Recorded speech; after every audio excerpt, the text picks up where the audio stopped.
আসসালামু আলাইকুম। আমার বাম পাশে দেখতে পাচ্ছেন আইএলটিএস এ 8 পেয়েছে, বিশ্ব রেকর্ড বলা চলে। উনি আইএলটিএস এ 7 পেয়েছে। ওনাদের জন্য একটা quiz.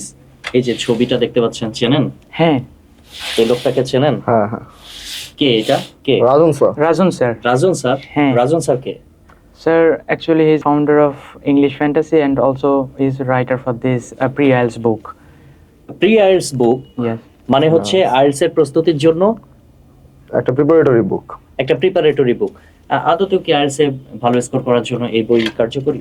Actually, it's for depend on basic, but it's have a base level structure. It can boost their strong basic. Anyone have a strong basic, they will be must be perfect for IELTS. আপনি IELTS এ 8 পেয়েছেন, ইংরেজিতেই সবসময় কথা বলেন, একটু বাংলায় বলেন যে এই বইটা আসলে কেন প্রি আইএলটিএস এর জন্য দরকারি? না, এটা দরকারি একটা কারণে বলতে পারি, বিকজ যারা বেসিক কমপ্লিট করতেছে তারা অনেক সময় আইএলটিএস এর এক্সামটা নিয়ে একটু ফিয়ারে থাকে। তো আপনি যদি এই বইটাতে গো থ্রু করেন, দেন আপনার স্পেশালি রাইটিং আর স্পোকেন ইংলিশের জন্য I think it will be perfect for them, যে তারা একটা ইন্ট্রোডাক্টরি ভাইবটা পেয়ে গেল যে আইএলটিএস এক্সামটা আসলে কেমন। ওই জিনিসটার সাথে ইন্ট্রোডাকশনটা এই বইটাতেই আমি মনে করি ভালো করে হতে পারে।